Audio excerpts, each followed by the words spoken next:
Breaking news. Pakistan ప్రస్తుతం ఆర్థిక సంక్షోభంలో కొట్టుమిట్టాడుతుందని చెప్పాలి. సో ఈ నేపథ్యంలో కూడా రిపబ్లిక్ డే వేడుకలు అయితే రద్దు చేయడం జరిగింది. సో ఏకంగా రిపబ్లిక్ డే వేడుకలు రద్దు చేశారంటేనే ప్రస్తుతం పాకిస్తాన్ పరిస్థితి ఏంటనేది కూడా అర్థం చేసుకోవచ్చు. సో దీంతో కూడా ఇప్పటికే అటు రిపబ్లిక్ డే వేడుకలు రద్దు చేశారు. అయితే పాకిస్తాన్ ఇప్పటికే పీకల్లోతు అప్పుల్లో అయితే కూరుకుపోయింది. ఒక పక్క పశ్చిమాసియా యుద్ధంతో పాక్లో తీవ్ర స్థాయికి ఇంధన సంక్షోభం చేరిందనే చెప్పాలి.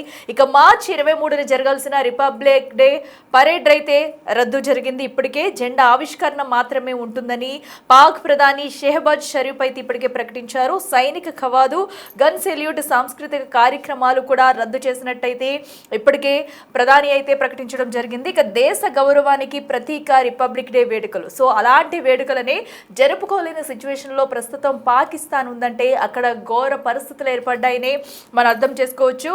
అయితే అత్యంత దుర్భర పరిస్థితుల్లో కూడా పాకిస్తాన్ అయితే ప్రస్తుతం అక్కడ సిచ్యువేషన్ నెలకొందనే చెప్పాలి. ఏకంగా రిపబ్లిక్ డే వేడుకలనే క్యాన్సిల్ చేయడం అంటే పాకిస్తాన్ దుస్థితి ఎలా ఉందనేది కూడా మనం చూసుకోవచ్చు. అయితే మరో పక్కన పశ్చిమాసియాలో జరుగుతున్న యుద్ధం అయితే ప్రధానంగా పాకిస్తాన్పై కూడా ఎక్కువ ఎఫెక్ట్ చూపిస్తుందనే చెప్పుకోవాలి. సో దీంతో ఆర్థిక సంక్షోభంలో కొట్టుమిట్టాడుతుంది పాకిస్తాన్. మరి దీని నుంచి ఎలా బయటపడుతుంది, సో తర్వాత స్టెప్ ఏం తీసుకుంటుంది అనేది కూడా చూడాలి. ప్రస్తుతం అయితే పాకిస్తాన్లో రిపబ్లిక్ డే వేడుకల్ని సైతం రద్దు చేస్తున్నట్టయితే నేరుగా ప్రధాని చెప్పడం ఇప్పుడు సంచలనంగా మారిందని చెప్పాలి. ఇక మరింత సమాచారం అందించేందుకు మా అసిస్టెంట్ ఎడిటర్ రామ్దాస్ అందుబాటులో ఉన్నారు.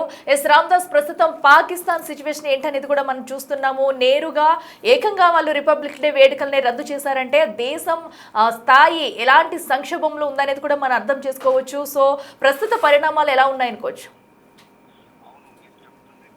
కూడా నిజమే. పాకిస్తాన్ ప్రధానమంత్రి షెహబాజ్ షరీఫ్ ఆఫీస్ నుంచి ఈ స్టేట్మెంట్ వచ్చింది, ప్రకటన వచ్చింది. పాకిస్తాన్ ప్రభుత్వం ప్రస్తుతం అత్యంత దారుణమైన ఆర్థిక ఇంధన సంక్షోభంలో కూరుకుపోయింది. చివరికి Pakistan republic day, Pakistan day అంటారు, సో ఆ వేడుకలను కూడా రద్దు చేసుకున్న పరిస్థితి కనబడుతుంది. So totally Pakistan faces blackout like crisis అని మనం చెప్పుకోవాలి.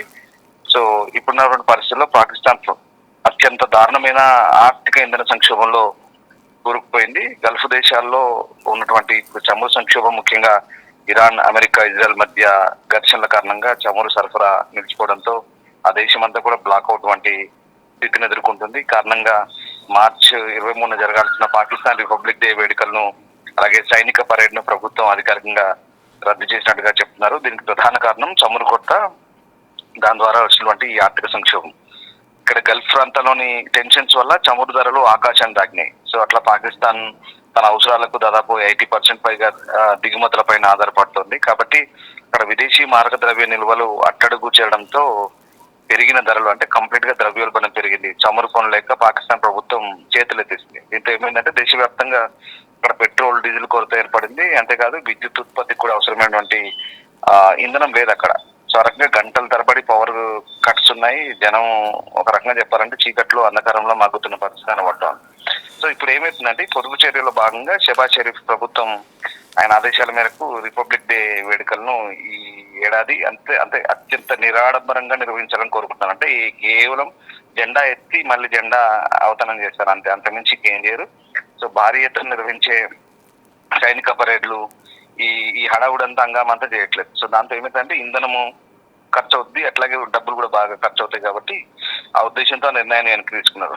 అంటే కేవలం జెండా ఆవిష్కరిస్తారు, జస్ట్ అంతవరకే పరిమితం అవుతారు.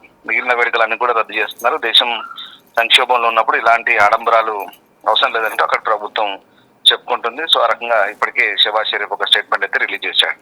రామ్దాస్, మనం చూస్తున్నట్టయితే ఇంకా పశ్చిమాసియాలో యుద్ధం ఇంకా కొనసాగుతూనే ఉంది. మరి ఇప్పటికప్పుడే కూడా ఈ యుద్ధం అయితే సద్దుమణిగేలా లేదు. సో ఇంకా ఇంధన ముప్పు ఉండే అవకాశం కూడా క్లియర్ కట్ గా కనిపిస్తుంది. మరి పాకిస్తాన్ రానున్న రోజుల్లో మరింత సంక్షోభంలో కూరుకుపోనుందని అనుకోవచ్చా?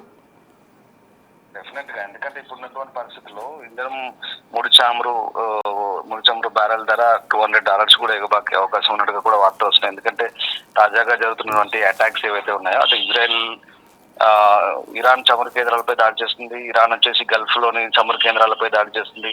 చాలా కీలకమైనటువంటి ప్రాంతాలన్నీ కూడా అటాక్ గురవుతున్న పరిస్థితి. ఒక్కొక్క పేరు చెప్పుకుంటూ పోతే చాలా టైం పడుతుంది. సో ఆ రకంగా చాలా వరకు ఇప్పటికీ అవన్నీ కూడా డ్యామేజ్ అవుతున్నాయి, చాలా ఇబ్బంది అవుతుంది.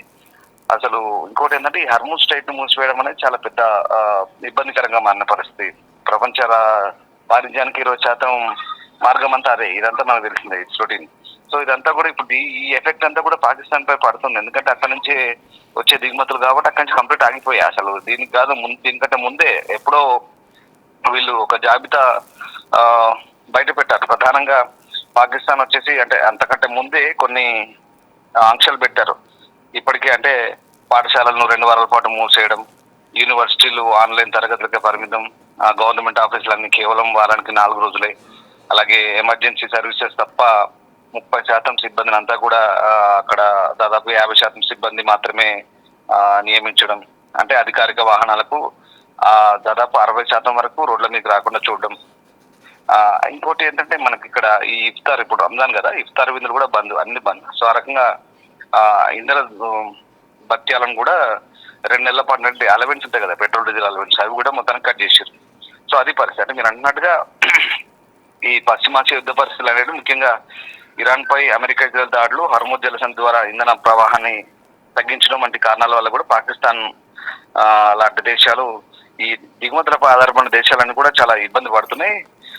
ఇక్కడ పరేడ్ రద్దయినప్పుడు కూడా గణతంత్ర దినోత్సవం జెండా ఎగరవేసడానికి పరిమితం చేశారు. అది కూడా ఆ దేశ ఆర్థిక పరిస్థితిని పరిగణలోకి తీసుకున్నాం అంటే ఒక ప్రత్యేక నిర్ణయం కానీ మనం ఇక్కడ భావించాల్సి ఉంటుంది. అంటే ఇక్కడ పాకిస్తాన్ కాదు, బంగ్లాదేశ్ పరిస్థితి కూడా అంతే ఉంది. అలాగే సౌత్ ఏషియా కంట్రీస్ ఇవి కూడా అదే ఇబ్బందులు ఎదుర్కొంటున్నాయి. కానీ ఇక్కడ పాకిస్తాన్ మాత్రం ఎంత దారుణమైన సిచ్యువేషన్ లో ఉందో మనకు అర్థమవుతుంది. సో ఆ రకంగా ప్రస్తుతానికైతే హర్మూజ్ జలసంధి ద్వారా జరిగే చమురు రవాణాకు ఆటంకాలు కలగడం ద్వారా పాకిస్తాన్ కు ఒక శాపంగానే మారిందని చెప్పొచ్చు. అరేబియా దేశాల నుంచి వచ్చే చమురు, ఎల్ఎన్జీ సరఫరా నిలిచిపోవడంతో అక్కడ పరిశ్రమలు మూతపడుతున్నాయి, ద్రవ్యోల్బణం పెరిగింది, నిత్యావసర ధరలు సామాన్యునికి అందనంత ఎత్తుకు చేరుకున్నాయి. ఈ సంక్షోభం నుంచి గట్టెక్కించేందుకు అంతర్జాతీయ ద్రవ్యనిధి సహాయం కోసం పాకిస్తాన్ ప్రభుత్వం తీవ్రంగా ప్రయత్నిస్తుంది. IMF ను మళ్ళీ వేడుకుంటుంది. గతంలో కూడా $1 బిలియన్ IMF లోన్ వచ్చినప్పుడు కూడా ఆ లోన్ అంతా దిక్కుమాలిన టెర్రరిస్టులకు వాళ్ళకు వీళ్ళకి పెట్టి ఆ దేశం అంతా పాడైపోయింది. సో ఈ ప్రపంచ దేశాలు ఎన్ని మొత్తుకున్నా ఎంత చేసినా మళ్ళీ లోన్లు కోట్ల డాలర్ల లోన్లు వచ్చినా కూడా అవన్నీ తీసుకుపోయి టెర్రరిస్టులను పెంచి పోషించడం తప్ప వాళ్ళు ఏం బాగుపడేది లేదు అక్కడ. సో అది పరిస్థితి పాకిస్తాన్ లో. ఇప్పుడు ఈ హర్మూజ్ ఎఫెక్ట్ అని తీవ్రంగా కనిపిస్తుంది. చూడాలంటే పాకిస్తాన్ ఆర్థిక పరిస్థితి పూర్తిగా దివాలా స్థితిలో ఉంది. ఆ దేశంలో జరుగుతున్న పరిణామాలు దీనికి నిదర్శనంగా మనం చెప్పుకోవడానికి కనబడుతున్నాయి. మనం ప్రత్యేకంగా వాళ్ళను గేలి చేయడానికో ఎగతాళి చేయడానికో ఏం లేదు, వాస్తవ పరిస్థితులు ఎక్కడున్న పరిస్థితులు అవి. అంటే ఇక్కడ ఇప్పుడు వాళ్ళకి ఇప్పుడు ప్రజెంట్ అయితే యుద్ధమే లేదు, కానీ ఇప్పుడున్న పరిస్థితులను మనం చాలా క్లియర్ గా ఒక్కసారి అబ్జర్వ్ చేస్తే కనుక సిచ్యువేషన్ ఏంటనేది, అసలు వాళ్ళ స్థితి ఏంటి, వాళ్ళ బతుకులు ఏంటి, వాళ్ళ జీవన విధానం ఏంటి అనేది మనం చాలా క్లియర్ గా అర్థమవుతుంది. అంటే అక్కడ ప్రభుత్వం ఎంత దీనస్థితిలో ఉంది, ప్రభుత్వాన్ని నడపలేక ఖజానా ఖాళీగా ఉండి ఎంత దారుణమైన స్థితిలో ఉంది. అయినప్పటికీ కూడా ఇంకా యుద్ధాలు ఓవైపు మనం గమనించాలి. ఆఫ్ఘనిస్తాన్ తో యుద్ధం జరుగుతుంది. ఈ రంజాన్ ఈదుల్ ఫితర్ ఉంది కాబట్టి 3 రోజులు యుద్ధాన్ని ఆపుకున్నారంట, 19 నుంచి 24 దాకా. అంటే ఓవైపు ఇక్కడ ఈ సొంత దేశంలో తినడానికి తిండి లేదా ఖజానా ఖాళీ ఇబ్బందులు అవుతుంటే అటు యుద్ధాలు చేస్తున్నారు. అంటే అనవసర వ్యయం చేస్తూ పాకిస్తాన్ అనవసరంగా దిగజారుతున్న పరిస్థితి. సో ప్రస్తుతానికైతే అక్కడ టర్కీ సౌదీ దౌత్యంతో యుద్ధం అయితే ఒక 4 రోజులు అయితే ఆపారు. బట్ ఇది కంటిన్యూ అవకాశం ఉంది ఖచ్చితంగా. మీరు అంటున్నట్టుగా ద్రవ్యోల్బణం పెరుగుతుంది, ఇంకా ధరలు ఇప్పుడు ఆల్రెడీ పెరిగాయి. ఈ యుద్ధం ఎన్ని రోజులు కంటిన్యూ అయితే పాకిస్తాన్ 2 రోజులు విలువిల్లాడాల్సిందే. అదొక శాపంగానే చెప్పాలి డెఫినెట్ గా. ఎస్ రామ్దాస్, అయితే ప్రస్తుత సిచ్యువేషన్లో మనం చూస్తున్నట్టయితే సో ఇప్పుడప్పుడే కోలుకోలేని సిచ్యువేషన్లో పాకిస్తాన్ ఉన్నట్టు తెలుస్తుంది. మరి వేరే ఏ దేశాలపైన ఆధారపడే ఛాన్సెస్ ఉంటుందనుకోవచ్చు, ఆర్థిక సహాయం కోసం అడిగే ఛాన్సెస్ ఉంటుందనుకోవచ్చు? ఎగ్జాక్ట్లీ, పాకిస్తాన్ పాలకులు చేస్తుంది అదే. ప్రతి దేశానికి వెళ్ళి బిచ్చం ఎత్తుకుంటున్నారు. సౌదీ, తుర్కీ అంటే టర్కీ, అటు పోతే ఇంకొన్ని దేశాలు UAE లాంటి దేశాన్ని కూడా అడుగుతాడు, అమెరికాని అడుగుతాడు. ఆ శ్రీమోదీని వెంట పెట్టుకుని షబాజ్ షరీఫ్ చేసే పని అదే. ప్రతి దేశానికి వెళ్ళి సూటు బూట్ వేసుకొని ఒక లైక్ ఏ బెగ్గర్ వాళ్ళు చేసే పని అదే, వాళ్ళు చేస్తుంది కూడా అదే. IMF దగ్గర కూడా అదే, ఇంటర్నేషనల్ మానిటరింగ్ ఫండ్ ఏదైతే ఉందో అంతర్జాతీయ ద్రవ్యనిధి దగ్గర పోయి ప్రతిసారి పోయినప్పుడల్లా మాకు $1 మిలియన్ అప్పు కావాలంటే ఇప్పటికీ బోల్డని తప్పుబడి ఉన్నారు. చాలా దారుణమైన స్థితిలో ఉంది. ఇంకా మళ్ళీ అప్పు కోసం అర్థిస్తున్న పరిస్థితి. అంటే అక్కడ దేశ పరిస్థితులు బాగాలేవు, ఏమాత్రం బాగాలేవు. ఉన్న బడ్జెట్ అంతా కూడా రక్షణ రంగానికి పెడుతున్నారు, యుద్ధాలకు లేదా టెర్రరిస్టులకు ఇట్లాంటి వాళ్ళని పెంచి పోషిస్తూ అక్కడ. లేదంటే ఏదో కొన్ని ప్రాంతాలు మనం చూడండి, ఆర్థిక అసమానతలు కూడా ఉన్నాయి అక్కడ. కేవలం ఒక పంజాబ్ రాష్ట్రం మాత్రమే బాగుంటుంది, లేదా దాని తర్వాత సింధు మాత్రం బాగుంటుంది. బలూచిస్తాన్ ఏమాత్రం బాగుండదు. అలాగే అటువైపు ఆఫ్ఘనిస్తాన్ వైపు ఉన్నటువంటి ఖైబర్ పఖ్తూన్ఖ్వా రాష్ట్రం ఏమాత్రం బాగుండదు, పెషావర్ ఏమాత్రం బాగుపడలేదు. ఇట్లా కొన్ని రాష్ట్రాలు ఓన్లీ సెంట్రల్ లాహోర్ లేదా కరాచీ లాంటి ప్రాంతాలు మాత్రమే ఆ నిధులను వినియోగించుకుంటాయి. అందుకే అక్కడ కూడా అసమానతలనే ప్రజలు తిరగబడుతున్నారు. సో అది పరిస్థితి, అక్కడ కూడా సిచ్యువేషన్ ఏం బాగాలేదు. సో ఇప్పుడు వాళ్ళు చేస్తుంది కూడా అదే, వాళ్ళకు మిత్ర దేశాలుగా భావించి అజర్బైజాన్ కావచ్చు, టర్కీ కావచ్చు, దుబాయ్ కావచ్చు, సౌదీ కావచ్చు, లేదా ఒమన్ లాంటి దేశాలను అడుక్కుంటున్నాయి. ఇంటర్నేషనల్ మానిటరీ ఫండ్ కూడా అడుక్కుంటున్నాయి, లేదా కొన్ని పశ్చిమ దేశాల దగ్గర కూడా అప్పటికే ప్రయత్నం చేస్తున్నాయి. కానీ అంటే అది కూడా ఎక్కువ రోజులు సాధ్యం కాకపోవచ్చు. ఇచ్చిన అప్పు కూడా గుదిబండలో తయారవుతే ఆ దేశానికి అది ఆర్థిక భారమే కాబోతుంది. కాబట్టి సో పాకిస్తాన్ ఎట్లా సర్వైవ్ కాబోతుంది అనేది ఫ్యూచర్ లో మనకు అది ఖచ్చితంగా అర్థమయ్యే పరిస్థితి కనబడుతుంది. సో డెఫినెట్ గా పాకిస్తాన్ లో సిచ్యువేషన్ అయితే ప్రస్తుతం ఏమాత్రం బాగలేదు. పొదుపు చర్యలు భాగంగా ఇప్పుడైతే అక్కడ ప్రభుత్వం అంటే ఇప్పుడు ముందస్తు జాగ్రత్త చర్యలు తీసుకుంటుంది, కానీ ఇది ఎంతవరకు దీనికి కాపాడగలుగుతాయి అనేది ముందు ముందు చూడాల్సింది డెఫినెట్ గా. Okay, right Ramdas, thank you.